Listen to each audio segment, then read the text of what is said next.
He's like, so I was playing music from my boombox. Trev gave me his boombox, and I was like, because I'm going to buy one. And I was like, I need to borrow one. So Trev gave it to me, and I was at Joondalup, and I was cranking the tunes, and I was like, boys, you all good with music? Yeah, all good. And then Sammy's like, Shank too, and he's like, comes back to me, he's like, mate, I need you to turn the music off. Like, just when I'm having my shot, need to turn the music off. No worries, Sammy. Music down, Shank. And I'm like, crickets. And I'm like, okay, I'll turn the music back up.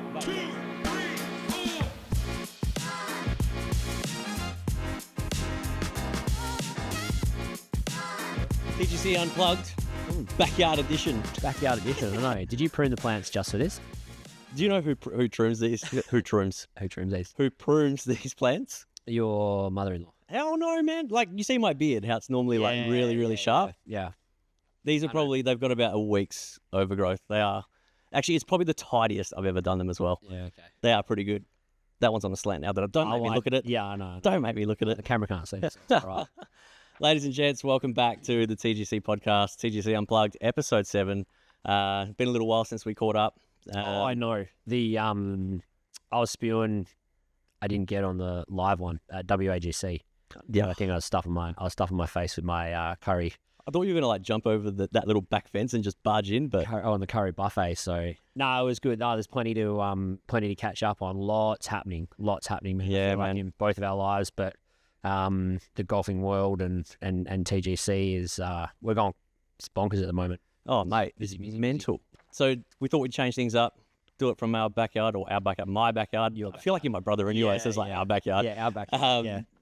Yeah, just to change the scenery, because I think a lot of people have been watching the videos. I didn't realize a lot of people were actually watching us on video. So I thought, why not make it a little bit prettier for them? That's why I trimmed my beard. Actually, your beard's cranking, eh? Look at it. I know, it's getting solid. Thick, so no, it's just like trim the moustache. I think it looks solid. You look like Moses. Yeah. I don't know what Moses looks like, but I imagine if Moses looked like somebody, it would be me. Well, you'd look like him, whatever. Like you know what I mean. We've got a jam-packed show today. Like you said, there's a lot going on. Got lots of leaderboard. Yeah, lots of leaderboard reveals. Talk about social golf, the social leaderboards. Big shout out to members, Peter and Russell Brown. They were driving 7 hours from a road trip and listened to every single one of our podcasts. Oh, wow. All the way. 7 hours listening to our voices. Okay, I like it. There's a couple of good ones in there. Yeah, either the live one too. Yeah, well, I think so. I think, they would have, because the live one's on YouTube, but I'm sure they would have found it. Yep. But awesome. If you had to listen to me for 7 hours straight, you'd be sick of it. Yeah, I know. Yep. You'd swerve off the road. Like in the test. You'd be like, this guy's putting me to sleep. Yeah. That's what kept him awake.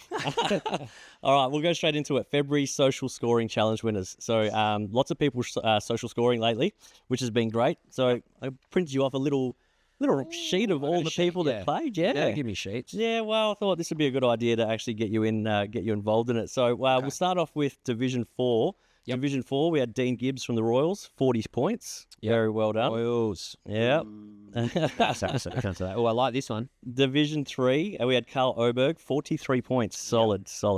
Hey, is that brother of Ludwig Oberg? Oh, yeah, I didn't notice that. Oh, you're onto it. Spartan strong. I like that. Good work. Division 2, we had Lyle Pooley, 42 points. Lyle's been buying everything up from the online shop. I mean, he's... Yep.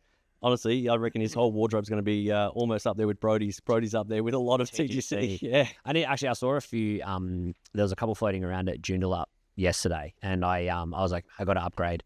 Well, not upgrade, but I just got to add a couple more to the collection, because I feel like I'm, as all my friends and everyone likes to tell me, oh, you're never mowing lawns, you're always golfing. And I'm like, well, golfing is part of my job now. So big part of your life. Yeah, but the Willetton, I feel like now the polos are just getting ran through, and they're always getting washed, and I'm like, I need a polo. I don't wear any of my other ones anymore. Oh, dude. So look on Marketplace, they'll be up soon. I was speaking to Brody about the same thing. Brody's like, man, all I wear is TGC clothing. This one, I've worn this one so much that look, all the little dots are starting to fall. This thing's been through the wash, through everything. Like, it's seen. That's good. I think that all the, obviously, like the label, but also everything's like super comfortable, which is a big part of it now. And I think a lot of people our age anyway, or generation, have moved away from brands.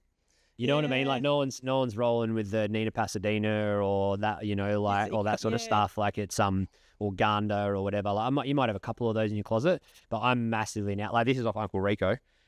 Yeah, but see that like attracts attention because it's different. Like if it was Nike, you just be like, it's Nike. Yeah, exactly. So I mean, yeah, you have your like your typical. You might have your socks or maybe a cap or something like that. But yeah, I love rocking the especially our brand. You know, you always want to rep. You always Do you know always want to rep the home brand. But I really love the logo. Like if there's one thing, I know we went through a lot of trouble with the website early on. Yeah. If there's one thing those guys got right, they nailed the logo. Like I just everyone comments on it, and I like cool how like and the little golf ball like. Winning loads at like that was Ben Lee. Big shout out to Ben from Link Digital who takes care of all of our social media SEO. Yep. If you guys need any of that, hit him up. Ben's and he's a legend of a bloke. Honestly, can't recommend this guy enough. Yeah. That was all him. I saw it in his email. He sent me an email and his logo started flipping around doing all these things.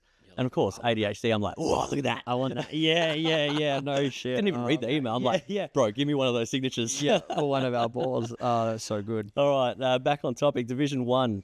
Brett Islip plays a lot at Collier. Yet to meet Brett, but he's a committed social player. 40 points. That's solid. James Day put in a score too. 39 points. So well done there. Panthers. Yeah. How I feel about that. Actually, I did get some news today from my vice captain, Roland. Here we go. But you might mention this a little bit later, so I won't say anything. I feel like I don't know. Oh well, apparently we're back where we belong. The Spartans are back on top now of the team championship. What? That's what I've been told. That's what the message came through. I run the numbers and I don't even know. How does he know? I don't know. I don't know. All I got a spreadsheet sent through to me and. Roland, if you've figured out a way to work out these numbers quicker than me, please do it. Yeah. Because it takes me forever. Yeah. So, well, that's what he reckons anyway. So he went ballistic at Joondalup. Dude, 45 points. We're going to talk about that. With 2 wipes. Yeah, but his handicaps are... Yeah. Yeah, but, you know, one of the major sponsors, what are you supposed to do? Oh, mate, you know. Yeah. And he's a Spartan too, so we won't say, no, we're happy with his points. There's no problem there. Hey, look, Honda Australia, we're happy with your handicap. Yeah, exactly. Ladies division, Nikki Hideki, I mean, really, that lady's she's been smashing it. Every time she's at an event, her name seems to be up there, and even on the social score, she plays quite a bit. Again, another Panther. Well, we recruited Panthers early on before teams became massive, and they seem to be a lot of ladies. So, look, there's a good spread starting to come through. Yeah, no, I enjoy that. And I want to actually, I was thinking about this the other day, is I want to... Nikki, Erin, and Fred. Yes. I want to be the fourth. The fourth ball. Yeah, I wanted to play so bad. I want to play off the Reds too. Oh. No, Fred plays off the Reds. No, they look like they just every time they tee it up, they look like they have so much fun. At Kwinana, I was running around taking photos and videos, and I was with their group for a little bit, and Fred had a big smile on his face. Yeah, Nikki and Erin just smiling, laughing. I think Jenny Lees was in that group too. Jenny's a lovely lady. Shout out to all you guys. You guys are legends. Yeah. People like you make it. I don't know. I get goosebumps talking about it. I just like it. It's starting to. It was funny. I was talking to a gentleman that came across from Future Golf yesterday, and he mentioned to me just from his first event that he was saying like it's more like the vibe, like it was more community and family and felt that way. So I think as we grow, it's so important to that was, I guess that was one of our missions, wasn't it? You know, like we wanted to be different. We didn't want to just people just be a number or a member, and you know, like and I think it's going that way, and it's just cool to. All our events this year have been sold out. We've had extra tee times added, and on top of that, like just the vibes are up. Like the vibes are up. Like I thought this year, I was like, oh, I'm only going to sort of like play particular events because I'm so busy and stuff like that. And now I'm like, hey babe, you know, and babe is Tash. Like I'm like, I thought it was me. I got to play these. Like it's you know, and I do throw the work card in there a lot. It's for work. But I'm actually just having so much fun. So much fun. Yeah, that's really good. Me too. Like as much as it does feel like work sometimes, it really is still a lot of fun just seeing everybody else out there enjoying it, being around each other. Yeah. Brody was in the same boat as you, and Josh to a degree. Josh hasn't played much, but Brody was saying, you know, maybe next year I'm not going to play much, and you know I'm going to be more at Joondalup. And Brody hasn't missed a single game yet, I don't think. Yeah, I love Brods, man. He's such a good vibe, and especially it's so hard because I want to play with so many people, but there's just not. You like, and I have people message me.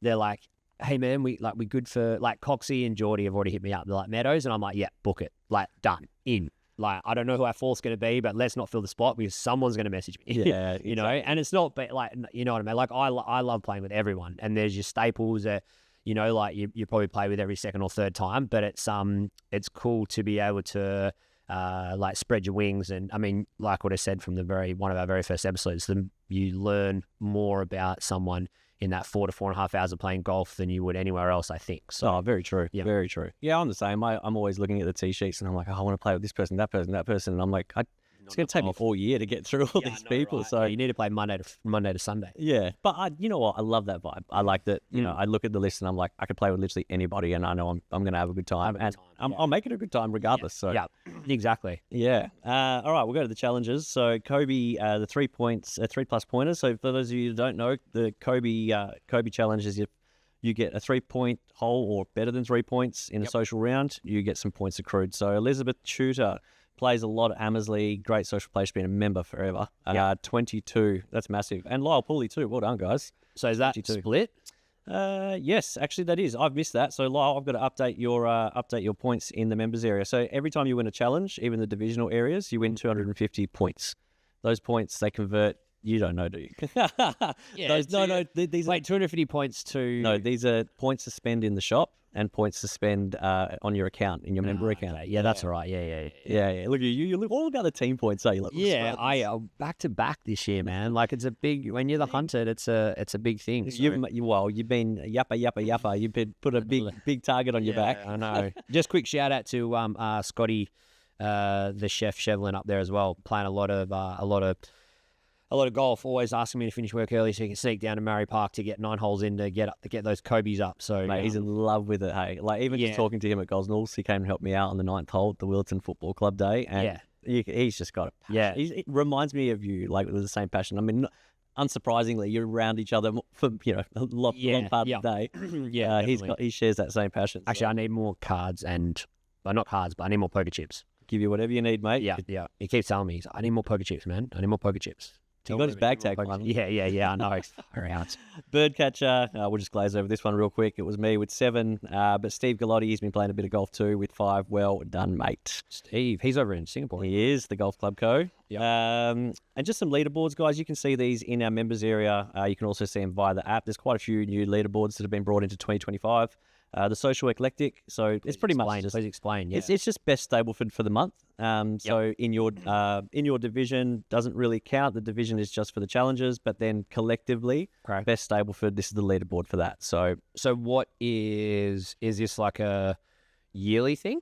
Yeah, this runs February to November, the same as what our cup race does, but this is just for the social players. So to be in the running for this, you have to put a handicapped card or score handicapped. Yep. You can't play in a competition at Gosnells or Melville, put a card in or put a score in Golf Genius. Yes. Doesn't count. This has to be handicapped by us. So what does the number of tournaments mean?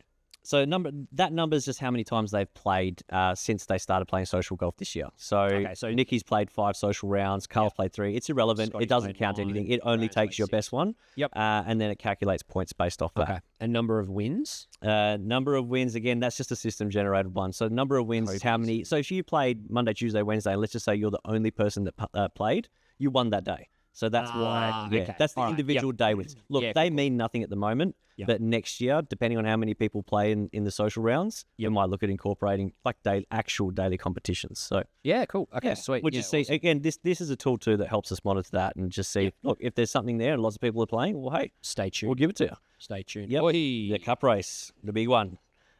This is live now after yesterday's round at Joondalup, after the Butterman, as some people know him. Yep.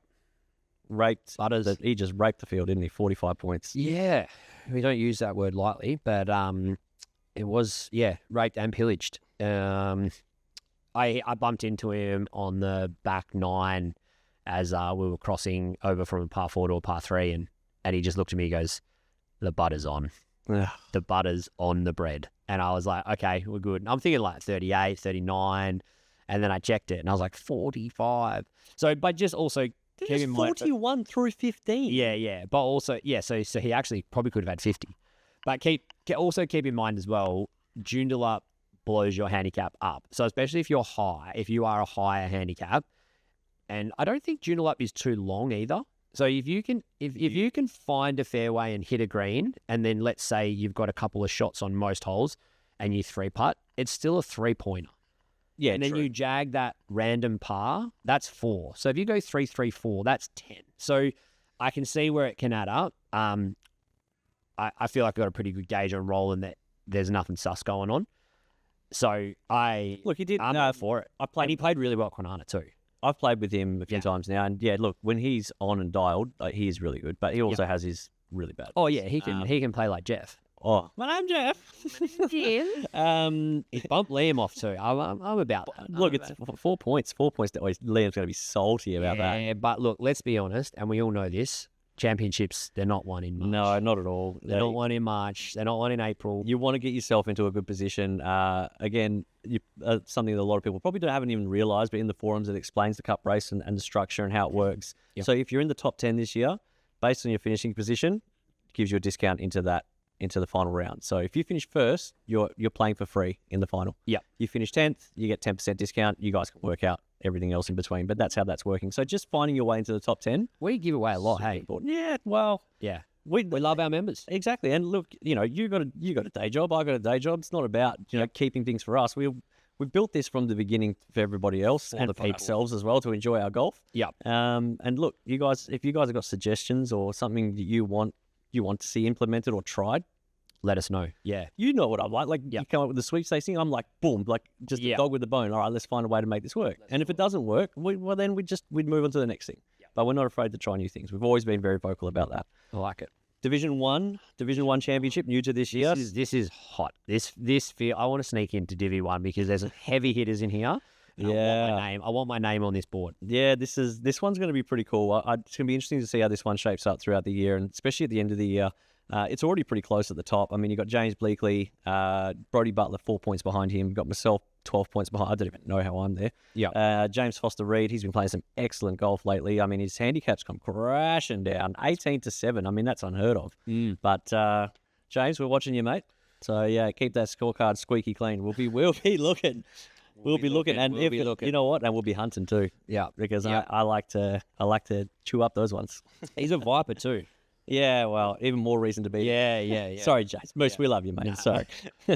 And then the 2025 Ladies Championship, that one's pretty cool already. So it says there's only 8 ladies on there, but it only records you on the leaderboard if you've been playing. So if you play around, then you show up. I'm just going to read this out because I've got the piece of paper and you guys can't see this, but we got Nikki Gadecki, Panthers. Erin Gadecki, Panthers. I know where you're going. Jenny Lees, Panthers. Emily Mann, Panthers. Emily Manzi, Panthers. Susan Morris, you guessed it, Panthers. Steph Reynolds, Panthers. Yeah. All right, Alicia, lift your game. Stop working in the events and start playing. We need you. There are other ladies. They just haven't played events yet. I know. I'm gonna have to shout them out, and also over the off season, start doing some heavier recruiting for 2026. I think. Yeah, I've already started planting the seeds. Good. Brody has too. Brody's got some new recruits. Really for Royals. He got 2. I think he's had 2 females come on board. Which is great to see. Nice. We want the ladies contingent to be. Tash, come on, get that body right, babe. Get that body right. Then we'll go to the leaderboard update. You all would have seen this on Facebook. So. Of course, we'll start from the bottom. Vipers, I mean, guys. Yeah, they were hot early last year as well. Honestly, I was worried. I was like, I've stuffed this up because these guys are killing it. Yeah. But then quite a few of them haven't played. I think the schedule's been a little bit tough on a few people. But then also some of the Vipers haven't been performing. There's been some that have been playing that I'm like, oh yeah, they're going to score well today. And then I look at the leaderboard and go, what? Yep. Did you play the same course we did? Yeah, I think there's a couple. I know Geordie Lloyd. You pinched a few Vipers too, though. Yeah. Geordie Lloyd was a Viper who scored well for them, but he's now a Spartan, so good recruiting. And then also Daisy as well. And then they also lost Boardman to the Panthers. So they've lost. They haven't. I had nothing to do. They with lost. That. Yeah, they lost. They lost a couple, but they haven't really. Yeah, so I think Glenn's got a little bit of work to do. So this might be a little bit of recruit, bit of a Richmond year. Moose is a Viper, I'm pretty sure. So that's a really good pick up for them. Yep. So there should be some points coming through. And look, again, this doesn't include yesterday. So James did pretty well yesterday with 36 points. So there should be some points there for him. Yep. We got the Spartans. Third place, 1,128 points. Yep. You guys, look, you're not that far behind, really, considering the Panthers have had quite a few wins this month, and Royals, really good to see them up top. Brody's been rolling them up and getting them out there. They're not that far off the pace. I mean, realistically, it's early days. When are videos coming out? I'm nearly finished. So you can't see it because it's in black and white, but there's brand new logos that we've got made, and there's brand new animations that are out for them. I love it. I'm working on them all. It just takes time. And you know what? Like, you know what I'm like. I'm not going to release it until it's 100%. Yeah. I feel like the team stuff for me is more like I love the individual stuff, but now I'm just like, no, come on. I like banter over it. Like, yeah. Even yesterday, I was like, what color shirt do I wear to play golf? Well, I got to wear pink. And then, you know, Brody wears pink. And I'm like, dude, what are you doing? Should be wearing blue. Yeah. If you want to be a Panther, just say so, bro. Yeah. So, Jeez, imagine that. But yeah, that's that side of it. So we'll jump back into the schedule. We'll put that down there. Thank you, sir. I'll show this over here. You have a very nice backyard, eh? That's I've mentioned that before, but it's a lot. It's actually not a lot of work. It's the trees are the most work. But I actually like it. I put my headphones on, and I'll just spend time out here. Just bro, I do it for a job. I know. I was pruning today. I would never make enough money because I would be like, it's just off. You know what? I was contemplating when I did this the other day, going to Bunnings, buying three steaks, getting a string line, putting it along the fence line, and making sure they're all the right height. Oh my goodness. Yeah, okay. Yeah, you wouldn't make any money. No. You'd be at But one they job. would look at it. Yeah. I would have so many people chasing my number. Right. Let's move into the next bit. So WAGC was great. June Up was great. We've got our first major of the season coming up at Melville Glades. I know. I feel like a few people are. I know Duff definitely is. Liam is he's prepping for that. He's got a bit of vengeance with that because he was a member there, not a member anymore. I don't think. I think he's just let it go. Yeah. Yeah. Let it slip through the cracks. But he's got a bit of what do you call it? Vengeance, is that the right word? Or like wants to get some payback on the course. Hasn't treated him so well, so he wants revenge. Game. What did I say? Vengeance. You know, revenge. I find talking about Melville, I find Melville is not rated right. I do I play there a lot, and I struggle there, man. Like I think if I've had above 37 points twice since being a member there for 6 years, I'd be very surprised. Okay. For whatever reason, I don't play well around there. Yeah. Don't know what it is. Do you think it's just like a home track mentality? Do you know, sometimes you get to a course, like Meadows suits my eye course. I'll play anyone at Meadows for money.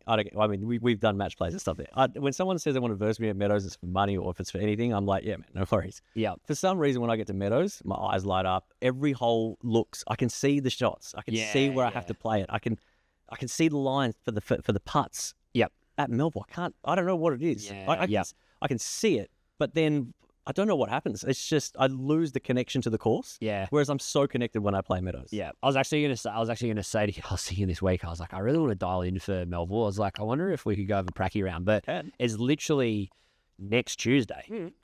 There's no time. Not unless. I was speaking to someone about it today, and I was like, "Oh, you're playing Melville?" Oh, it was Rizzo. Rizzo rang me up today. Yeah. And he's like, "Oh, when's Melville?" And I was like, "Oh, it's." Let me have a look. Went on the website. Went, shit, that's next Tuesday. Yeah. So lucky I've got everything sorted. I got the green jackets in the cupboard, all ready to go. Cool. Is Anthony? I'll check. I haven't. Okay. I actually, admittedly, I haven't emailed them about it. Yeah, I'm still waiting for them to get back to me about a few things, but I will check. So we'll try and get Anthony down there, which is a really good segue into one of the next segment actually. Rec Lab and High Performance Body Therapies. 2 new sponsors for 2025, absolute legends. They just put out a video on Instagram with a little collab. I mean, I love those guys, man. They're so great. I love watching Pete. Good energy on Instagram. And he's good. Hey, yeah. I actually I went down there. One of my friends, Michael, was his birthday, and he's just like very similar to me. He's been into it a lot more than me, like the health and the fitness and the Pilates and yoga and all that. Like eating really well and all that. And for his birthday, he was like. He wanted to go to Rec Lab. That's what he wanted to do for his birthday. So before Hammersley round, I picked him up. We went to Rec Lab, then had brekkie and stuff like that after. But when I saw Pete at Rec Lab, he had like the Rec Lab singlets and stuff like that on, and I was like, oh man, I got a couple of singlets. Like we'll buy them off you for some prizes and stuff like that. He's like, no man, I'll just give them to you. Like, so he's very, and you'll see that on his Instagram and stuff like that. Like he's doing a lot of stuff with a lot of people. Yeah, good. He's got like Bryce Cotton in there. I've seen him on the news. Yeah. So it's crazy. So he's actually got a podcast with a story out. So I'd love to get him on here to be able to hear his story again for our audience and stuff like that. But what he actually did to get Rec Lab and take that leap of faith, being like 33 years old and, you know, just put all his money into it. And it was just it's a crazy story. Place looks phenomenal though. Yeah, it is. Get down there. When you're winning your vouchers, use them. I know Shane Hogarth was taking the piss out of me the other day. He's, oh, Jimmy, we're going to get down there together, mate. We'll get a couple of drips and rah. And I was like, mate, honestly, like you'll get down there and it's just good for the soul. You need to give it back to him because you know what he did at Joondalup. Yeah, he crashed his car. I know. Give it back to him. Into a bollard. I know. I was like, oh my goodness. But no, he's on Europe, so I can't go too hard. But yeah, so Rec Lab and Anthony from High Body, like, yeah, phenomenal. Doing really good things. Ant's got energy, eh? Like, I get a good vibe of him. Yeah. Really good energy. I've got to get down there still. Anth, I'm coming, I promise. I've just got to find the time to even just wipe my backside at the moment. But yeah, no. So yeah, Melville's going to be a test for a lot of people. It's not easy. It's not a guaranteed 40-point course. 36 might win it. I think it will. It's on my list, hey, to win a major this year. Yeah, me too. I think we've both won championships. Haven't won a major. Liam keeps giving me shit. I'm like, mate, you haven't even won. You're talking to a champion, like a cup race champion, and you haven't even. He's like, majors are where it's at, mate. I'm like, watch your mouth. Fuck you, eh? Like, I know we've got to beat that out, but fuck you. I might leave that. Show some respect. Just for you. Show some respect. But he did beat me to singles. Yeah, he did. Look, he plays some great golf in that run. He's 79, then backed it up with a 78. Yeah. That's a quick. Yeah, I got to. Yeah, well done. Props. Yeah, props. Yeah, because that's good. He's been grinding. He's been doing some stuff with Glenn. Yeah. And it's so funny because he was like through December when he was a member at Melville, he was like golf, playing. And I was like, mate, you're playing too much. You just need to maybe just hit the range. And then now he's not a member, playing weekly TGC or somewhere else and grinding at the range or doing other stuff, and look at the scores. Yeah, man. I used to get stuck. I still do. I get stuck in those ruts where I play too much. And then it's like, I don't know how to put it. There's like a scale with me, right? And the scale, the scale that's furthest away from me, the part that's furthest away from me is the course, right? And I feel connected to the course. Yep. When that scale is right up against me, right, I feel like I'm so disconnected from the course that I'm playing golf swing, not golf. Yep. So I'm so focused on where my arms are, where my hips are, where my feet are, where am I looking, where's my grip. I'm so focused on that I've lost complete connection with the course. Yeah. I'm no longer where you're going to hit the ball. Yeah, I'm not playing golf now. Yeah. I'm literally, I may as well be on the driving range. Yeah. So when I have those breaks, when I'm playing too much, I start playing golf swing. Yeah. When I have those breaks and I get angry because I'm not playing golf, I'm frustrated, I just want to go play golf. Yeah. When I have those breaks and I actually go out and play, all of a sudden I'm like, I have no idea what my swing's doing. I haven't practiced. I don't even know what my grip should feel like. Yeah. I play so much better because I'm focused out there at that end of the scale. I'm so focused on the course, where my shot's going to go, as opposed to what I have to do to get the shot to go there. It's actually, yeah. I mean, we could go down a rabbit hole in this conversation, but it's like, it's so crazy how you can play well one week and hit your drive really well and find 10 out of 14 fairways, and the 4 that you miss will just be right rough or left rough, and you'll still have a shot at the green, and you'll flush your irons, and you know what I mean, and like the putter will be hot, and you'll have a round, and you come home and you go, I've unlocked it. Like, this is it. And then you go out and you're just completely different, or you do it for like 2 or 3 weeks, and you're like, we're on here, and then it completely. And I had the analogy the other day, not an analogy, but remember that crocodile game at Time Zone? Oh, yeah. Where they used to pop out? Yeah. That's literally what golf is. It's like your driver, bang, okay, I got it. Boop, your putter, boom, I got it. Oh, yeah, oh, your irons, boop, your wedges. Like, that's literally what golf is. You're good at one thing, and then you shoot the bed of the other. And that's exactly, it's the crocodile game from Time Zone. That's what golf is. No. All those little hedgehogs. You're going to fucking try and hit down the hole. Like, I see it just as good anger management. Bang, bang, bang. Yeah, exactly. And that's what it is too. But oh man, it's just I actually did we ask this the other day what we would do if we weren't doing golf? I did. Hey, yeah, I did ask the question. Hey, and you were like, you couldn't even answer it. Yeah, yeah. I still can't. Yeah, Like you said that, and I literally went blank. yeah, I was like, no, oh my god, you have to answer this. No, there's no answer there. yeah. It's so it's No, crazy. I think you're right. Like I know, I feel like with golf, when you've got it, you're like, fuck yeah, I've done it. Yeah, I've got it. I've got my swing. I'm not going to lose this. I'm shaving a few shots. Yeah, you're like, I'm never going to lose this. I've got the feeling. Then you lose it. Yeah. And then when you lose it, you get the same. You're like, oh my God, I've lost it. I'm never going to get it back. Yeah, Golf's so much of a pain in the ass like that. But I think it's what keeps us coming back. It's like, hang on a second, I was really good like 2 weeks ago. I can get this back. Yeah, Bro, yeah. I start going through the notes in my phone, like on my swing notes, and I date them as to what I was thinking about at certain times, what I scored. And I'm like, start thinking of that again. That's Matt Fitzpatrick stuff. Yeah, but you know what? Sometimes it works. Sometimes it'd be a silly thought that I had. And sometimes there was one time where it was just like, think external. That's all it said. Yeah. And that goes back to my scale analogy or my scale thing where it's like, think out there. Yeah. Don't worry about your swing. Your swing, Yeah. what you did on the range earlier, what you did on the range earlier in the week, that was your swing. Yeah. Okay, your swing's here now, and you can't change it. You're not going to change it in 18 holes of golf. Go out there and play golf. Playing golf, swing, two very different things. Yeah. I think as well, also, it's easy to say, but just have fun.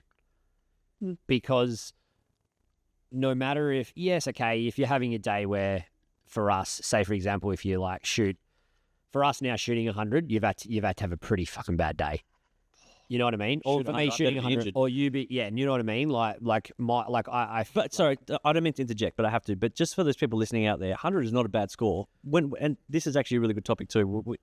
100 is relative to how much I practice and how much you practice. 100 is bad for us. Yeah. Whereas 100 for someone who plays once a month, that's a really good score. So we don't want to take away from that. Yeah. Sorry, yeah. But you got guys like Scotty. Yep. Tash's brother-in-law, the boys I play with like Cody, Sammy, Chiefy, they for them breaking 100 is going to mean 38, 39 points for where their handicap is. So it is all relevant, but it's more what I was trying to say is more like no matter how bad the day is on the course, life is too short to get down on it. And I think for me, what I'm working on now more than my golf swing is my mental game. And just trying to take, for example, I played a match play this time last week and I had to give 10 shots and I've never had to give that before. And the guy probably played like a 14, 15 handicap. So he played way better than a 21. He played like a 13 or 14 and the shots were too much for me. And the match was over on the 14th hole. I was still scoring Stableford and I was five back. And I was like, okay, I actually wasn't playing bad. I had 16 points at the turn. I wasn't playing bad, but I was like, what can I, you're playing well, what, you're playing okay. What can you get out of this? And then I went on to birdie 15, 16, 17, and lipped out on pards. Pard 15, pard 16, pard 17, lipped out birdie 18, tap in par.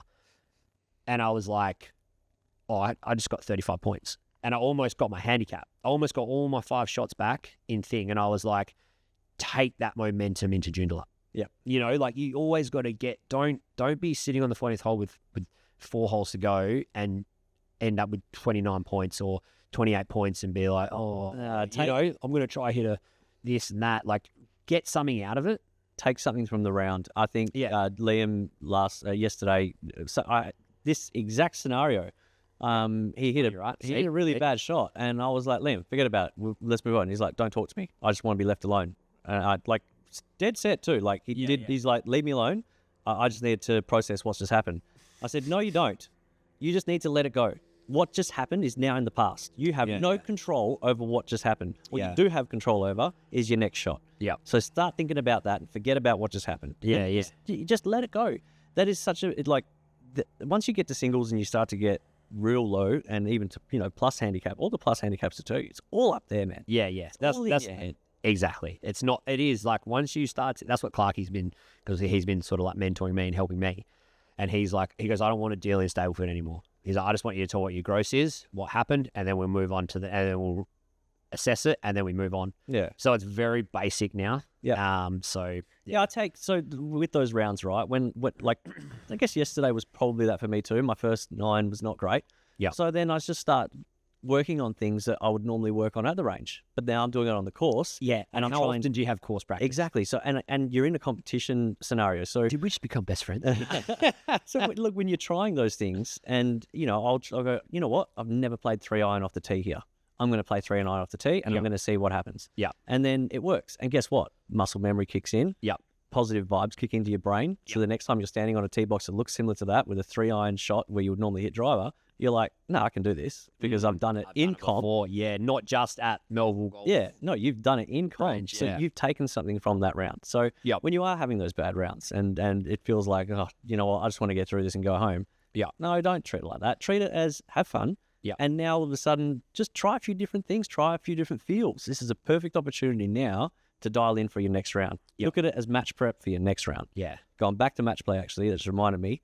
You want to know the secret on how to beat someone that you have to give like 10 plus strikes to? Yes, I do for next time. Yeah. You don't play them by playing golf. You play them by playing the rules. You beat them with rules. Okay. It is, trust me, it is the way to beat them. Now, that's a hot tip for those who are playing Rockingham. If you're listening, you've been rewarded. That is a hot tip. Yeah. A really good player told me that. Example? You play them by the rules. Like if they don't mark their ball after, like they don't put their ball back, they've lost the hole. You know, like say it's in your line. If they don't mark you play them by the rule book. That's so savage, though. It is. Match play is savage.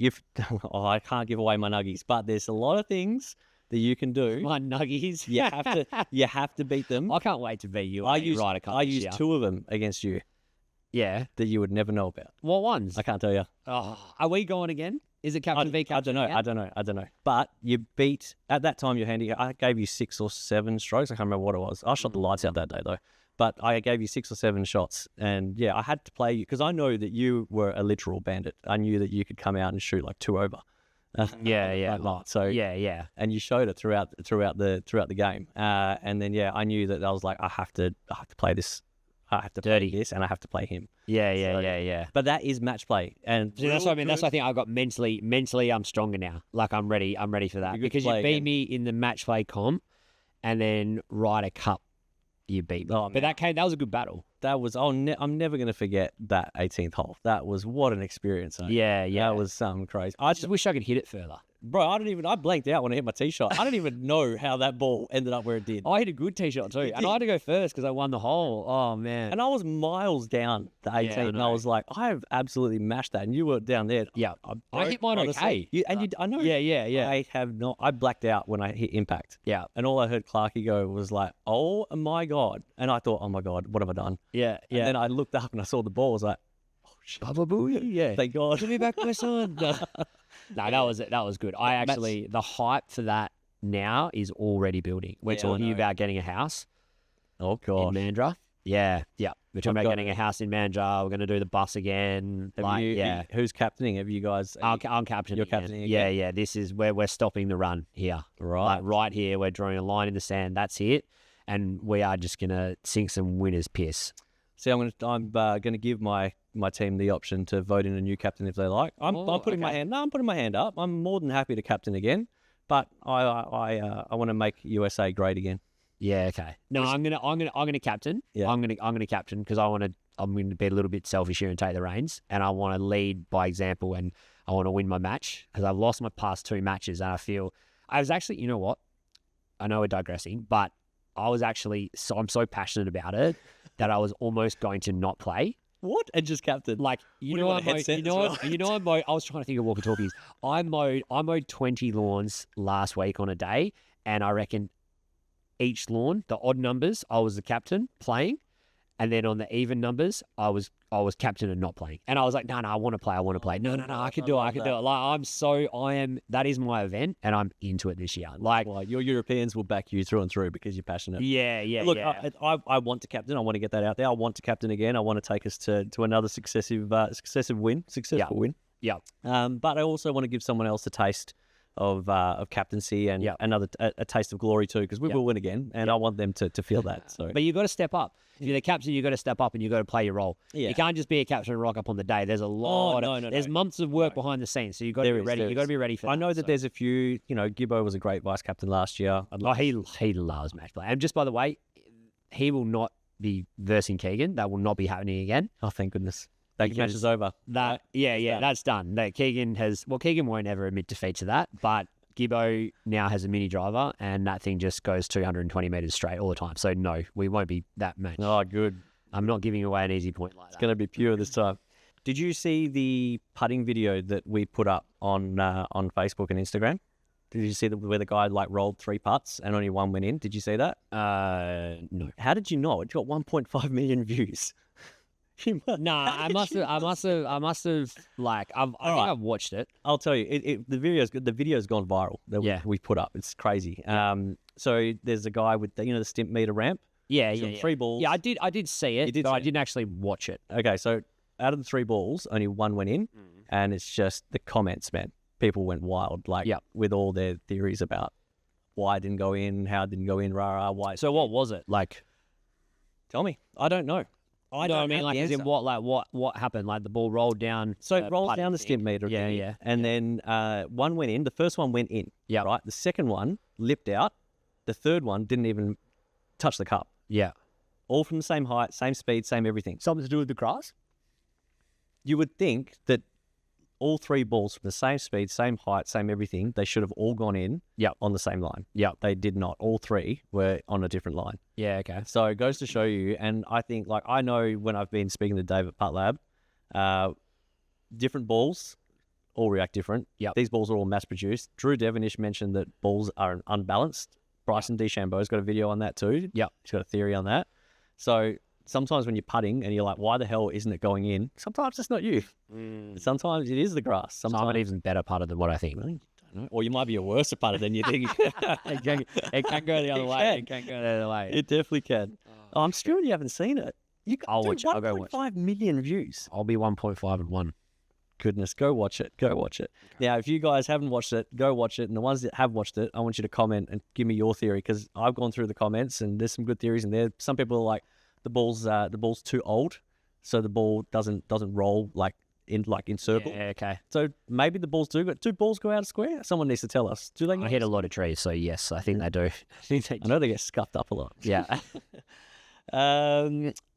Hot take of the week, probably the hot topic that's been spoken about lately, and I guess spoken about all the time, slow play. Yeah. Got to find a way to combat it. Yesterday was bad. Yesterday we had, 3 hours front nine? Yeah. But I didn't feel like it was that slow, so I don't know why it was so slow. But regardless of that, every golf club has PGA Tour has the same problem, right? It's a golf issue. But do you have any ideas on what would you do to combat slow play if you could? I don't know. I think carts slow it down. I hate carts, man. Yeah. I said that to them yesterday. Down because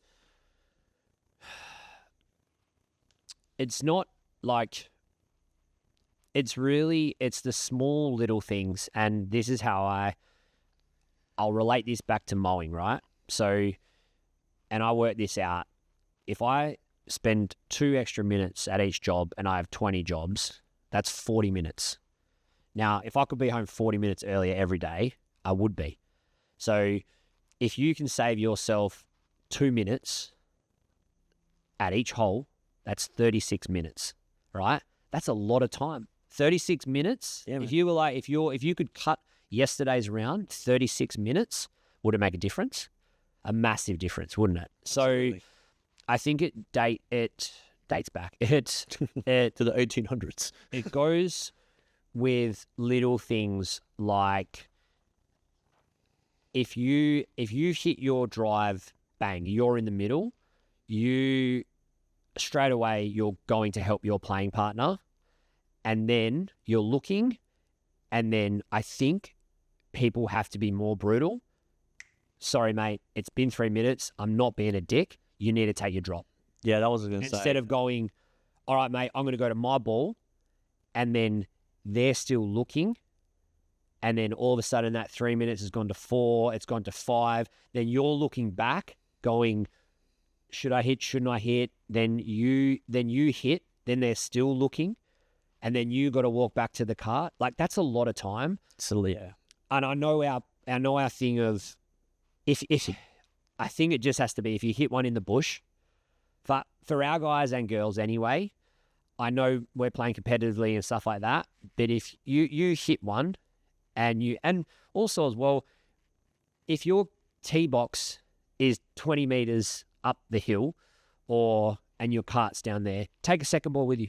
If you're not playing well, take a second ball with you. Take another club with you to go, if I don't hit it well, all right, I'm going to hit a 1 iron or I'm going to hit an iron.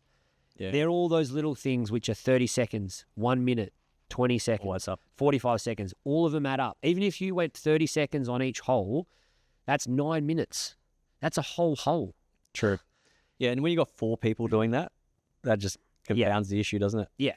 Yeah, I think the 3-minute thing is probably the one thing that a lot of people don't do. I think the 3-minute thing is like... Is it 3 minutes from when you get there or when you start driving? No, from when you get there. So, because otherwise if you're driving, you got to go drop someone off, get to your ball. By the time you get there, it's been 3 minutes. Because that's the thing, right? Because the other day, I was helping one of the boys look, but I was already in the middle. I'd hit mine and I was okay. So I was like, I'm going to come straight away and help you.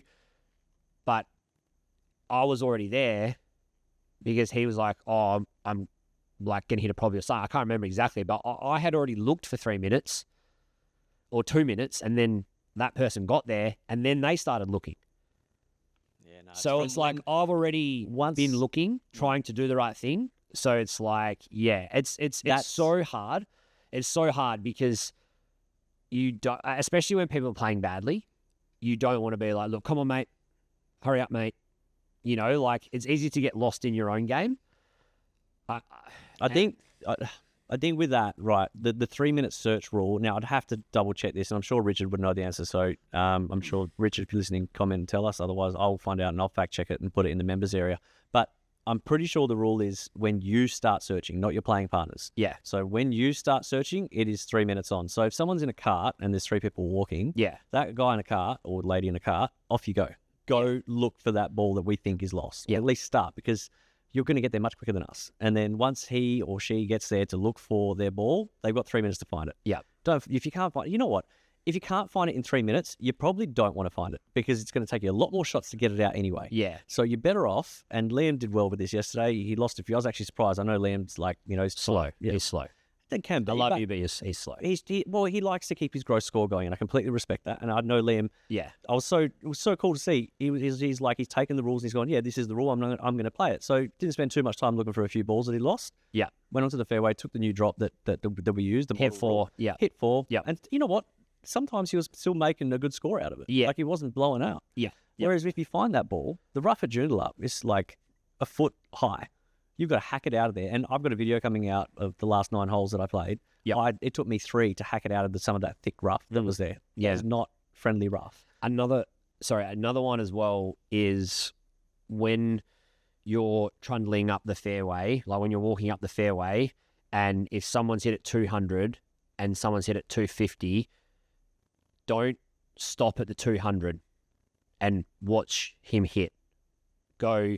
I always say, hey mate, you all right if I just trundle up the left? Yeah, same. In a safe spot, you know, like, and a lot of people are like, oh, you should be watching my shot in case I shank it, and I'm like, yeah, but you know what I mean? Like, you should, I don't know, it's tricky. Got to keep pace of play in competition play, social play. Look, social play, but competition play, you really just have to keep it up. I always have like this V analogy or this V rule. You know, where the guy or lady is that's hitting, that's the point of the V, the low point of the V. Everybody else should be traveling up the V, right? So if they've hit it 200, like you said, you've hit it 250, you should be at the top of the V. Oh, naughty, 250 for me. You never know. You're getting down breeze. Arrow lawn, down breeze, downhill. No. Yeah, if you thin it. No, but you get what I'm saying, right? So yeah, I do. I know, for me, I know that I'm very slow around the greens because I like to read my putts. I like to take my time. That's my routine. So I know that I'm quick in other areas. Yeah.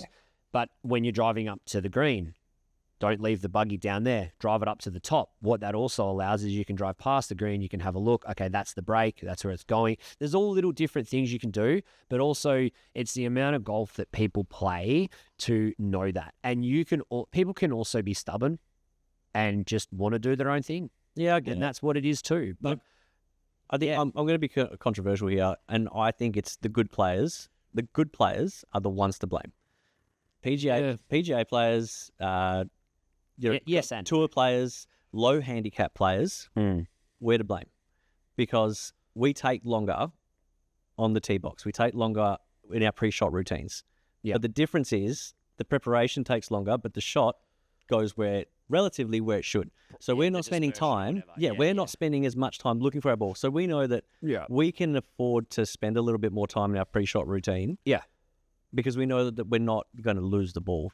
Correct. You're going to lose one or two here or there. That's what Keeg said to me. He's like, I asked him, I said, do you think I'm a slow player? And he goes, around the greens, you're a bit slow, but he goes, you make the putts. Yeah. So exactly. You know what I mean? He's And like, so you can be slow. And I'm like, okay, cool. You know what I mean? Like, and I got an update from my score the other day when we played Gosnells, and it was like, you are slow. That's basically what it said, coded. It was like, you need to pick your pace up. Your rounds are 4 hours and 30 minutes and rah. And I'm like, God damn. I'm like, even my score is telling me I'm slow. So I know I'll put my hand up. Sometimes I'm a bit of a slow player, but I try and do my best to keep the pace and, you know, be moving at all times. I think that's it. If you can be moving at all times and, you know, like, you know, if you're walking up to somewhere and you're like, I don't know if I'm taking a 6 or a 7, take both. Don't take one club and then be like, oh, no, I'm not sure, and then come back. You know, like, take both. It's all the little things. It's like what I said. But back to the mowing analogy. That 1 minute. 1 minute every hole is 18 minutes. 2 minutes every hole is 36 minutes. Like, it all adds up. Something that everyone, I guess, needs to learn. We had to learn it at one point. We all learned. I know I learned the hard way on how to be. I remember my first comp at Melbourne. I said in the podcast before, I was like, holy shit, these guys are quick. Yeah. And some guys do like that. Like Joshy Giacopo, he likes to play in 3 hours and 30 minutes. I think that's way too fast. I think you're out there meant to be having fun and enjoying it, soaking it in. I think 4 hours 30 is very, very max. I would love for everyone's round to be 4 hours and 20. 4:15 is the magic number for me. Yeah. 4:15 is a good number. Yeah. 4:20. Shout out Scotty Share. Yeah, no, I get you. Like, it's funny with golf, hey. Like, to play good golf is to play less golf. Yeah. Think about it. It's to hit less shots and play quicker. Yeah, exactly. Is classified. But yesterday, I didn't feel like yesterday was a longer one, but I didn't feel the length. I did, because that's just so I'm just getting so immersed in it these days, and especially Joondalup up, it's so picturesque. So when you're there, I just go, I'm just here to enjoy it. I'm not going to be like, oh, I'm waiting again. Oh, mate. You know what I mean? I'm just like, I'm chatting. I'm catching up with Cody. I haven't seen him in a while. So I'm, hey, mate, what's been happening? I'm talking to Sammy about Freo and how terrible they are at footy already, and it's only round 1. I think there's absolutely nothing wrong with that if you are you're in touch with the group in front. Correct. And we were the whole time. Like we saw them hitting and then walking up, and we were like, oh shit, we're a bit behind. But then as we'd walk off the green, they were only just trundling down. So we were right there with them all day. I don't know if it was our first group off or if there was someone in front of them. Like, to be honest, I think we all just had a little bit of a slow start. I know our group had a pretty slow start. I know, James and Drew's group up front, they had a pretty slow start. I know Thomas was having a bit of a hard day. He's been away from golf for a while, so he spent time looking for balls, and it happens. It just happens. So I guess it's something, we take note of these things, and we just trial and error some stuff. Maybe we put a few different people together and try different handicap levels. You know what I found sometimes? And this goes back to, the better players. Sometimes better players are the slower players. Yeah. Because they just sometimes do take a little bit too long. And I know I'm sometimes like that. And sometimes when you do put like a mid handicap up front or like a group of mid handicaps, they fly away. Yeah. So trial. Well, they probably also as well feel a little pressure to go, okay, fuck, we better pick it up here. We're not at the, and sometimes when you continually put it at the back, you have no reason. You just keep thinking, oh, all right. So maybe that might be a thing for us. Yeah. Maybe we might have to change things up and be like, okay, hey, we're putting this on you. Keep the pace of play. You know what the rules are. Let's go. And we give everyone opportunities. See, I like that. Yeah, I like it too. I do know a lot of there is it's not an excuse, it's definitely a reason. There is a reason why sometimes our first groups are quite slow. Yeah, it's the golf course. The golf, it is to a degree, because a lot of the holes are drivable for some of our members. So you look at people like James Bleakley, James Day, when we had Paulie playing for us, Brody hits it a long way. We've got some big hitters in our membership, and when they play comp, they have to wait for the green to clear. Yeah, well, you can kill someone. Yeah, so and if that's our first group, it's going to happen whether they're in the first group or they're in the last group, because they're either going to be hitting up on public patrons or private club members, or they're going to be hitting up on our own members. Either way, we don't want that. Are we? I don't know, because we have to pay for it, obviously. But I was going to say, are we almost able to book a time in front of us? Because we can. Yesterday we were teeing off at 11:28. And I was like, the boys like, oh shit, we better get there. And I was like, boys, I already know. And we didn't tee off till 11:38. We were 10 minutes behind. Yeah, we can. That works. But then those guys will also become really quick because they're driving greens. So then they catch up 2 tee times ahead. Does that make any sense? Yeah. So but it still makes us flow. I don't know. I'm just like what you said. We're just spitballing. But the way green fees are, we can't afford it. Yeah, I know. Yeah, I know, right? Yeah, because and also golf courses just want to pummel people in. So it's just tricky, man. It's tricky. It's always going to be a thing. That's also another one as well. Is like, my question to you is, like cheating. Like it's we don't stand for it. Yeah. Look, there's definitely I wouldn't say there's been cheating. There's definitely been instances of incorrect scorecards. There's definitely been instances of questionable scores. Yeah. And I want everyone to know that those things are handled internally, and they're addressed. There is a due process that our committee and our all of the people who are involved with events and scoring follow. So I know that the instances that have arisen, there was one that was innocuous. It was just a silly mistake, and realistically, markers should be doing a better job. Yeah, that's what I want to say as well. Because I had this, and I'm going to tell people a story. I'm not going to name any names or anything like that, but I had this at Gosnells, and I was told that before I played with this person, I was told, just be careful. And I was like, what? I was like, I don't want to worry about that stuff. I just want to play my game. And it got down to the last hole. We were off the 10th. We ended on the 9th. Par 3 at Gosnells. And I know it so clearly how I picked it up because we were playing snake. For those of you who don't know, snake is if you 3-putt, you hold the snake. If you have it at the end of the round, you buy the platter. That's what it is at Gosnells. That's the rule. And this person hit his tee shot long, chipped up onto the green, and then 3-putted and had a 5. Then later on, I saw on his scorecard, it was a 4. Had 36 points, was in the money. This is cash, like cash, not even comp for thing.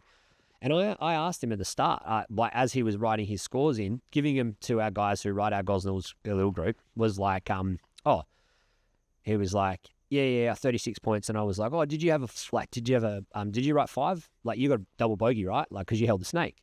And he was like, yeah. And then I saw it back in the scorecard about 20 minutes later when I got home. And I was like, that's bullshit.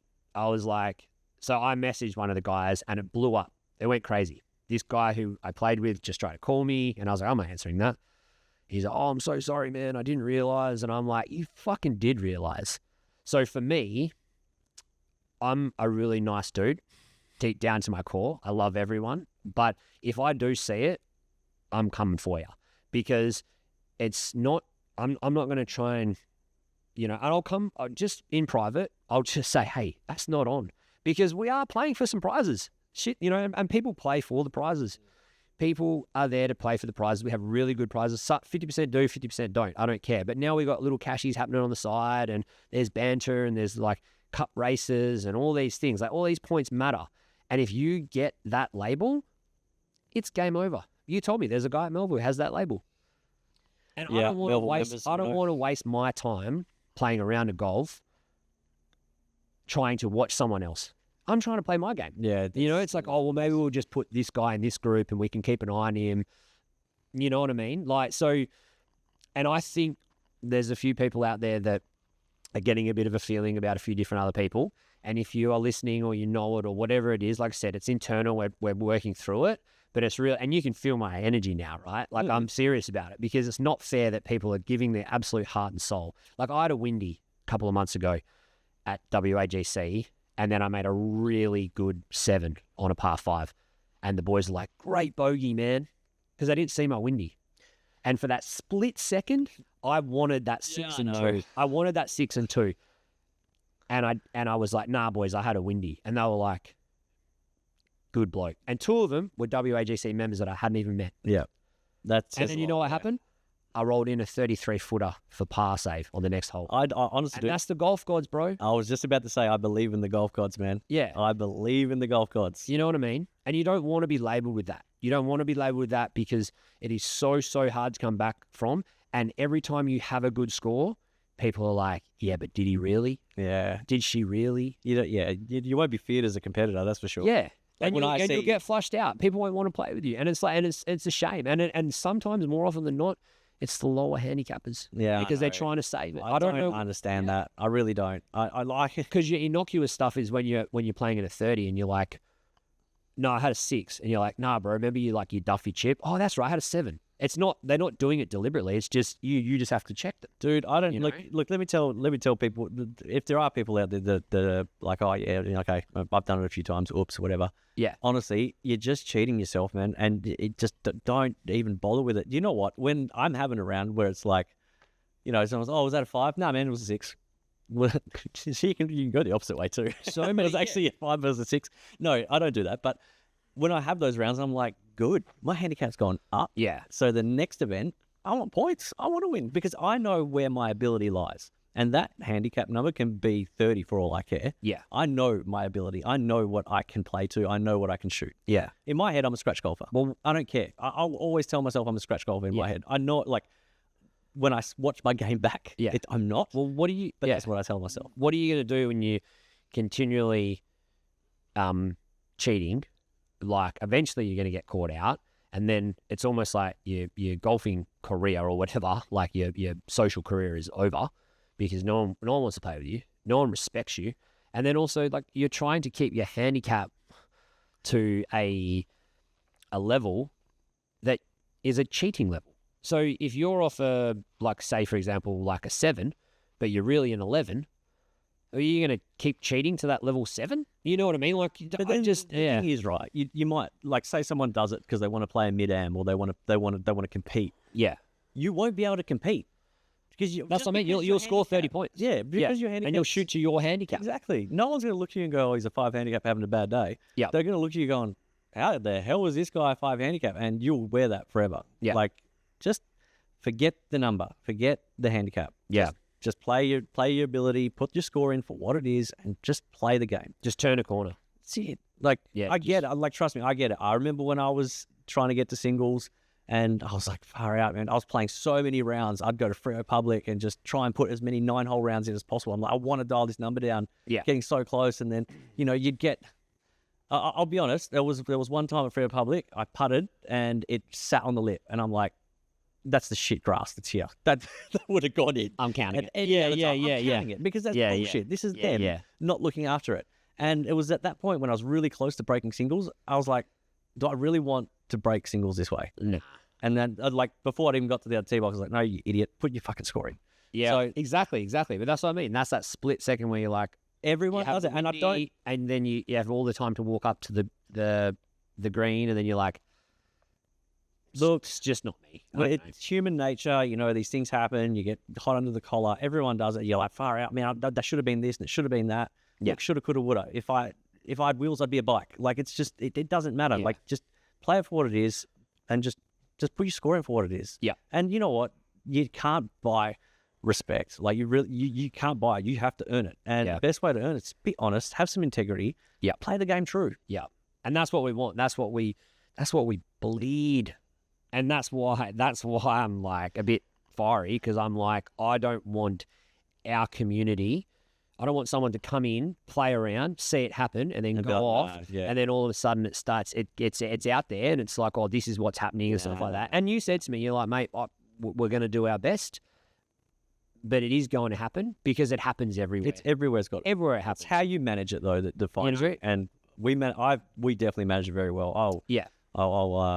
I think so. I think it takes a lot of guts to actually come out on a forum like this and actually talk about it. Yeah, definitely. Because a lot of people would just be like, I would just sweep it. Oh yeah, we deal with it when it comes across our desk. No. We deal with it now before it even becomes a problem on the desk. Like, just get it out in the open, and like, our cup race is pretty serious. I love that. Say someone cheats their way all the way to the end, you still have to play to win. Like, you're not going to win it. Yeah. And you're going to be up against 3 other people who are just chewing off the bit, like to win as well. So they'll be watching you like a hawk. Yeah, correct. Yeah. So I don't want anyone to think that we're singling someone out here. This is just a general conversation. No, it is. Yeah, it is. But yeah, in general, like anyone coming into the golf collective, especially on the competitive side, we don't stand for any cheating. Yeah, we're definitely not that club. We're not that community either. We want everyone to have a good time, be competitive whilst having fun, and just be honest and true. Yeah. Lace them up, and then once the golf shoes come off and we sit down, we have a beer or have a Coke or a soft drink and have some food, and we talk about how shit we are. Exactly right. And look, don't be afraid either. If you notice something's wrong on the scorecard, say even after you confirm it, you certify it. Look, let's just say you did get hot under the collar and you're like, yeah, I'm going to put 4 when it was really a 5, and you did. Don't look, even if it's an hour afterwards, it means so much more to ring someone up and say, hey, look, trust is look, there. There is an issue there, and I need to clarify it. That actually should have been a 5. Yeah. You don't even need to give me a reason. Like, I don't need a reason. You ringing up and telling me to change it is enough. You've earned it. Thank you very much. I'd rather just have the honesty there. Yeah. I don't care what reason why it happened. I really don't. I just want it all to be true. Yeah, correct. And just be honest. So it's good. And I don't want anyone to feel afraid oh shit, that is a mistake. Oh, I don't want everyone to know. We're very discreet, very private. If anything like that ever happens, it's always confidential. Yeah. We like to keep the game moving, keep the club moving, keep everything moving. So yeah. My dad always taught me that. He's like in sales, he was like, as a good saying is moving forward, how can we get this better? Yeah. And I've always leaned on that. Like I think it's a really good exactly. One. And that's what it is. So we know. And back to Liam with the bad shot in the past. You literally what we just said is in the past. We can't change that. It's done there. It's there. It's out there. It's said. You're just moving forward. What can we work on to be better? That's it. Yeah, that's all we can do. I'm glad we got that out in the open because a lot of people are afraid to talk about that stuff. Right, we've been talking for quite a while, and obviously in this new setting, we've got a lot of new equipment here. Brody would have a conniption if he saw what I did. I've done it all wrong, but it's okay. There's so many. What you guys can't see is all the lights and stuff that I put up. There's one from my garage. There's something I bought on Temu. There's a LED strip light on the floor. That's crazy. But hey, it's working. And there's a random light in the garden making it look pretty. Right, we're going to wrap this up. We're going to do 5 quick fire questions. Before we do that, just quickly, I know I've been going for a while, but the boys, Keegs and Gibbo, do you want me to mention this, that were superstition? And my God, did it come into play, and has it come into play over the last couple of months, is after a birdie, you have a fireball shot. You have your birdie sauce. So what we do, we have I have a fireball, like a whiskey in my bag. And you don't know, it's not a big shot, and just a little sip, but that is a big. We're talking about superstitions months ago. The first and second one, that's probably the biggest one that we have, and the reason why is because Keegs' playing partner, Reese Kirikidakis, he got a birdie, chipped in, and was like, no, I'm not drinking. 2 holes later, he went triple bogey, quadruple bogey. Keegan snapped his 1 iron. And they were on a team, and we all went, hey, well, you know why? Because you didn't have your birdie sauce. So that is a big superstition. And then Keegs last week, birdie, just completely forgot about it because was really happy with his birdie. Next tee shot, OB. And then he goes, oh, bro, I didn't have my whiskey. So fireball superstition. And a lot of people know that play with me. Like, if they get a birdie, I'm like, come to my bag. Don't upset the golf gods. Have your fireball. Scotty's on it now. Scotty's gone, found his little fireball. He's got it in his bag. He sends me a photo of his fireball, and he has his little birdie and that. So can you do a non-alcoholic version? I'm not drinking at the moment. Yeah, we'll get something in there. We can get something in there. We've got there's a guy at Melville, Alec Tang. He's an older Asian guy, lovely bloke. Always plays super early, like 7 o'clock in the morning, and he carries birdie juice around with him. But he's like a 26 handicap, I think. Look, Alec won't be listening, but if he is, I'm sorry, I don't know what it is. But I think he's like a 26. So he doesn't make a lot of birdies. So he drinks for other people's birdies? Yeah, that's Cody. That's literally Cody. He just would drink for Joshy Boardman's birdies. And he's like, I know you can't drink, Joshy, because you're allergic. Dude, so I'm going to drink your juice. And I'm like, bro, I was like, that's upsetting the golf gods. You're never going to get a birdie of drinking someone else's juice. Oh, trust me, Alec don't give a shit. Yeah, he it's so funny, man. Like when you got a birdie opportunity, he's walking up with the bottle, and he's like, "Come on, bro." He's full Asian too. I love him. He's like, Yes. Yeah. He loves it. He loves it. Oh shit. Shout out to Alec Tan. You're a legend. Okay. Right. Hit me with these Quick fire questions. They better be good. We'll just do the same question each. I'll ask you first, and then you can, and then I'll give you my answer anyway. So, what's the worst excuse you've ever heard for a bad golf shot? Oh, worst excuse. While you're thinking, I'll tell you mine. It's you moved your head. You didn't keep your head down. I didn't keep my head down. Yes, it is that. At Melville, there's so many times I play with some random guys and they're like, "Oh, lifted your head, you idiot!" Talking to themselves. Yeah. Read the question again. Sorry. What's the worst excuse you've ever heard for a bad golf shot? Oh, I don't know. Like I could hear a dog barking in the background. Oh my! Something like that. Something like the that. Ones where they're like, "Oh, you're talking in my backswing," and you literally said, "Yeah." Actually, no. You know what? No. You know what? I had one at Joondalup, and Sammy, I hope you listen to this podcast because it's weak as piss. He's like, so I was playing music from my boombox. Trev gave me his boombox, and I was like, because I'm going to buy one. And I was like, I need to borrow one. So Trev gave it to me, and I was at Joondalup, and I was cranking the tunes, and I was like, boys, you all good with music? Yeah, all good. And then Sammy's like, Shank too, and he's like, comes back to me, he's like, mate, I need you to turn the music off. Like, just when I'm having my shot, need to turn the music off. No worries, Sammy. Music down. Shank. And I'm like, crickets. And I'm like, okay, I'll turn the music back up. But yeah, so music, Sammy Isles, music. And I love that guy. He is off 27 or something at the moment, but watch for him as a Spartan to come because he's going to go see Clarkie. He's going to dial some things in. He can hit it. He can hit it about 230, 240 at the moment with a dirty, he likes to call it a fade. It's a slice, but he's going to come. He's going to come. He's going to win some tournaments for me this year. Oh, I'll keep an eye out for that. I will keep an eye out for that. If you had to play an entire round using just one club, what's your pick and why? You're not allowed to say the one you retired either. My poor Iron, shout out. We should talk about that, Kurt. We should have a little 15 minutes. We should have a reel about my 400. Yeah, Can you put that photo up? Rest in peace. No, it might come back. No, I don't know. No. I think this would be Melton Town. One club, if I could play an entire round with it. Using just one club.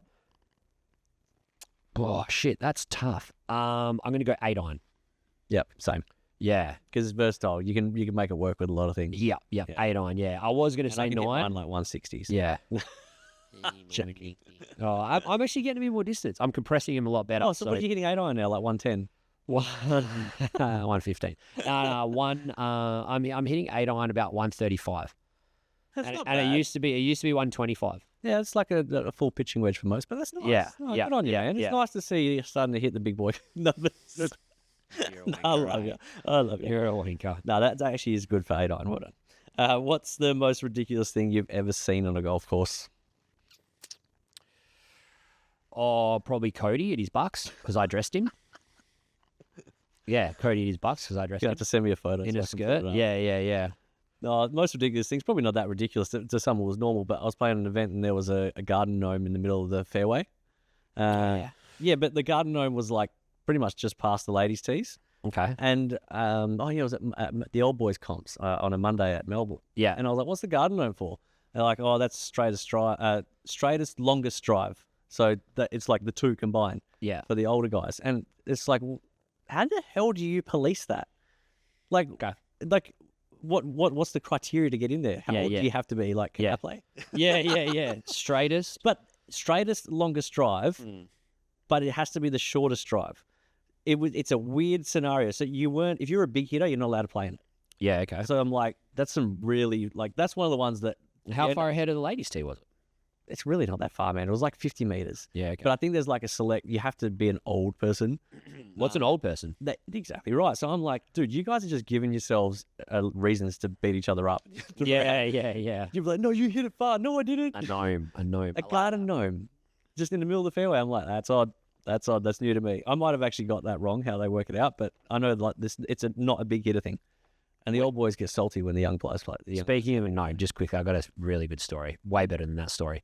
When we lived in our old house in Willerton and we sold it, we lived there for 20 years. And when we moved, Dad brought this garden gnome, like from the Willerton house and hid it in the Canning Vale, in the new house when we moved in 2013. And And I was like, you bought the gnome? And he was like, yeah. He's like, the last man standing. And when I bought my house, without telling him, I stole it and I put it in my garden. And he didn't know. He for months and months. And then he was just out the back, we were having a beer, and he was like, hey, Jamesy, this is the last man standing. And I was like, yeah, I got him. So whenever I'm at a garden job now, I always send him a picture of a gnome. So I just, that's a bit of a sentimental thing. So we've got a couple of Collingwood gnomes now and stuff like that. But yeah, that's just a bit of a Walters story there. I'm going to have to come pinch him one night, see if you notice him. He's out the front of mum and dad's house. Yeah. But my one's out the back, so you won't be able to get mine. Oh, I don't. Charlie will eat. Challenge accepted. Charlie will eat you. Don't ever tell me I can't do something. Charlie will eat you. Me and Charlie be best mates in 3 seconds. Nice big piece of steak. Charles, come here, mate. Oh, yeah. Oh, no. Archie, yeah. If you could have any pro golfer's mental game, whose would it be? Brooks Koepka. Yeah, exactly the same. The guy's just don't give a shit, whatever. Yeah, win, lose, whatever, don't care. What do you want? Yeah. He can shut the world out, can't he? BK. Yeah. Brooks. I like Brooks, yeah. Who needs a better mental game on the tour? Shit, I don't know. There's quite a few. Really, I don't know if he... I think he believes in his... I think he's super confident and he believes in himself, but have a look at him compared to Akshar Bhatia, the left-hander Indian, I think he is, and look where they both finished on the ladder. Yeah. Or the leaderboard, sorry. And Akshay battled it out and he fought through it and he ended up 10 under. And if he had a putted better, he'd be in the playoff tomorrow. Hands down. No dramas. May have even won. And Min Woo, they were both on 11 under after day, and 12 under won it. So that just goes to show that if he had ground out to 7 under or 8 under, instead of dropping all the way back to 5 or 4, so he's so close. He just needs to, and it'll literally all, And I'm rooting for him hard. I reckon, He'll come back arrogance and cockiness, that's okay. Like, you got to have that, like we love Brooks Koepka for it. You know why? Because he's won. Yeah. Because he's won. Because if you back it up, that right. Yeah. No, but I think Min Woo for me. Yeah. Once he does, I think that when he gave it up, when he played that what was the third round of the Players? Look, it's just shit happens. Yeah, he had that one round that everyone's like, oh my god, I forgot how to play golf. Yeah, but but there's always that one round. Yeah, it's a bit of work. Yeah, it's true. Yeah, a bit of work for him to do, but he'll come back up. And I spruced him up on our Facebook page. I'm like, best ball striker on tour and all this sort of stuff. Yeah, I know. Looked at the next morning and went, you're an idiot, Ruben. That was dumb. Yeah. I gave him the commentator's curse all the way from over here. If golf had a WWE style entrance theme, what would yours be? Oh, I've already thought about this because I've been thinking. What do you mean you've already thought about this? I've been thinking about walkout. Who the hell would have asked you that? I've been thinking about walkout songs, right? That's basically what this is, right? Specifically a walkout WWE. song. Yeah, okay, yeah. Yeah, so it's Jimmy Ricard. Jimmy Ricard. Oh my gosh. Yeah, I can see how that would work. But is there a WWE person that you would walk out to if you were a WWE? I've never watched that stuff. Really? I only know like Hulk Hogan. Or The Rock. Walk out to or The Rock. I don't know. I honestly, you've got me in a bad subject. I don't know any of that stuff. Trying to think who you would walk out. I reckon Chris Jericho, Y2K. You wouldn't know who he is. No idea. Yeah, you've got his energy. People who know WWF and stuff. I used to watch it religiously. Back in the cassette days where you tape it and sit there and just wait. Rewind. Oh man, so annoying. Yeah, no, not for me. But walkout song, and I think we should start doing this. This is the next level for us for some events. I think we should have some walkout songs. It could be so cringe though, but it would be cool. It'll look good on camera. I don't know. Like, hey, we'll try. Think outside the square. Yeah, I like it. You know what I mean? Like, have your I don't know. We'll see. There's something there. Yeah, we'll try it. Yeah, don't say no. I'd walk out to you. You'd know who John Cena is. You can't see me. Yeah, it's just the entrance that he has. It's like so, like it's like I've arrived. Yeah, and he's got this champion presence about him. I'd love to have that vibe. I'd love that like, it actually just a sixth question. Okay. Who's a player in TGC that when you're playing up against them, you're like, oh, fuck, I've got to beat him. Or like has that sort of kind of an intimidation factor about them where you're like, all right, I know he's going to play well and I'm going to have to, if I want to beat him, I'm going to have to play pretty well. And it doesn't even have to be him. It could be one of the ladies. Who would it be? Who Well, gives you did say TGC player, so yeah. Oh, Is there anyone that you kind of pains me to say it, but like Liam's got a bit of a aura at the moment, and you can tell that he's like dialed because he's got his headphones in at the range. He's not really talking to anyone. I always know as well, when you talk about match play and that, like yourself, but there's not really. I don't know. Like I always feel like I'm like or Keegs. If Keegs is on, I'm like we have a little, me, Keegs and Gibbo, we have our little bets and side bets going on, and we've got a battle at the moment at Gosnells. And I always know if Keegs plays well, hits fairways, and his putting's getting better, so he's one to watch out. Hopefully he plays a few more TGC because he's a Spartan now too. Yeah. But Keegs, probably Keegs, you and Liam. And if I've forgotten anyone else out there, I apologise. But no, I don't know. I feel pretty confident in my game that I could beat anyone. Yeah, there's an important part, the mental side of it. But yeah, I know there's always someone that I can also have a meltdown too. Yeah, we all. Well, I would be the one for me is he's just moved back to Cairns. I only played with him once, and I was able to hold up and win that tournament. Yeah. Oh no, actually, I played with him twice. I got him at the cut. But we were sort of cheering each other on. Who was that? Paulie? Got a name? Paulie Muse. Yep. Yeah, so because he's intimidating because he hits it a mile. Yeah, as soon as you hear the ball coming off the face, you're like, yeah. So, but it's all relevant because I then go, yeah, that's fine. Like I don't care about that because, okay, you got a chip and you two putt and you get a par and you get 2 points, but I get a bogey and I get 2 too. So yeah, I know. Problem is he can still play. Like he's a for sure. Yeah, exactly. But you've got to but you've got to go low to, and that's what I had in my mind for the TGC Cup race last year. I was like, these guys have to go low to beat me. Yeah. And I was like, I just need to keep plugging along, do my thing, get my pars where I need to, consolidate my bogeys. If I get a birdie, great. Then that was my mentality. Just keep scoring, keep chipping away. You know what I mean? Yeah. Yeah, I think for me, like, what about you? Vice versa. It's just got to be Clarkey. Like every time I tee it up against him, I'm already losing. Yeah. Like it doesn't matter. He could not play for like 3 months. Yeah. And he'll still score me. Well, he's got you then mentally. He's got Joshy Boardman big time. Well, Josh is probably mentally. My second. He's my second one, Josh Boardman. Like, really? Well, yeah, because when I play, like I know he can flush it. I know he can play the game really well. Yeah. So he needs to get stronger. Not PGA, but Josh Boardman. He needs to get. He's a lot of stuff going on. He does. I love Joshy to bits. Like he's a really good dude. Like such a kind heart. If he got his mental part of the game stronger, if I could caddy him every round, he'd win the whole thing. He definitely lets it affect him too early on in the game. I've noticed that a few times. If his first 2 or 3 holes is no good, he just lets it get to it. Yeah. And then it's too late by the time you get to hole 8 or 9. Exactly. It's too late. It's funny when you play with Clarkey, he like has bad 1 or 2 holes, and all you hear is "oops." Like that's it. It's literally "oops," and he just moves on. Yeah. And I vividly remember playing with him a few times where I'm like, he's screwed. Yeah, he's 4 and zip in match play. Oh mate, he's a beast. 5 and zip because he's beaten you. But I remember just very quickly, we'll go into this, and this is the level of Clarkey and Joshy as well. So Golf Bandits back in the day, Joondalup, Lakes, the first par 5. Mm-hmm.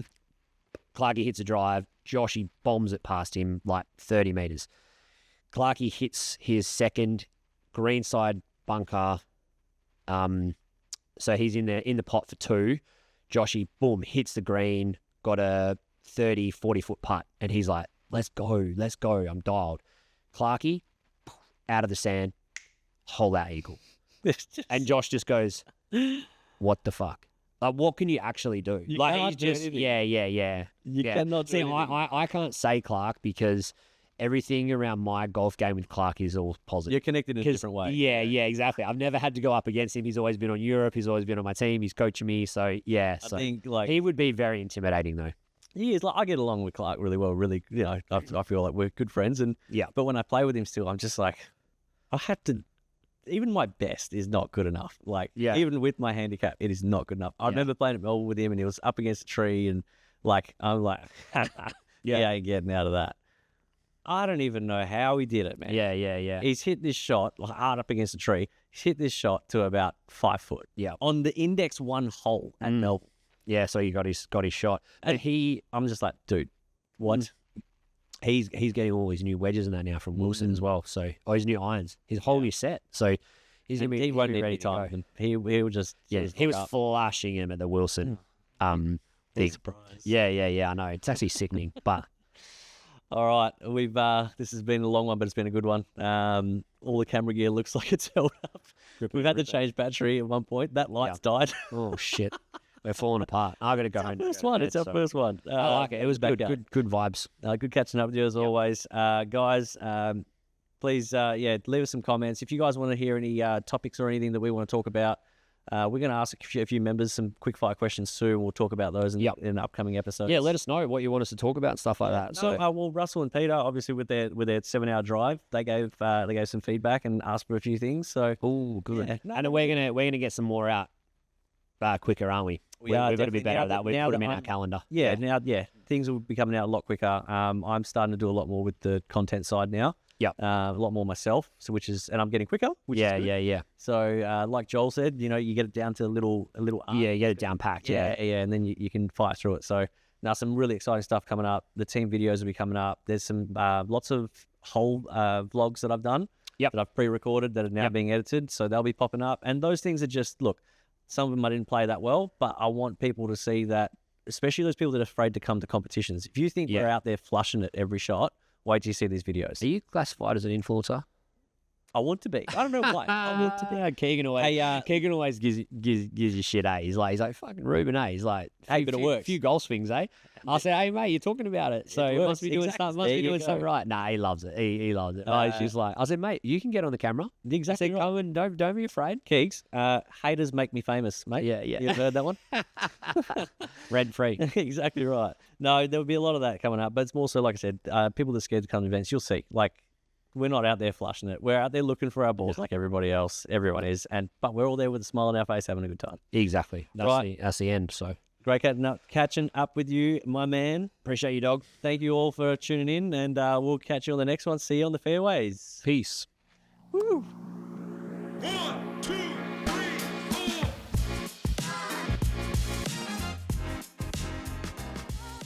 4. Let's hope about recorded. Mic check 1 2 1 2. Yeah.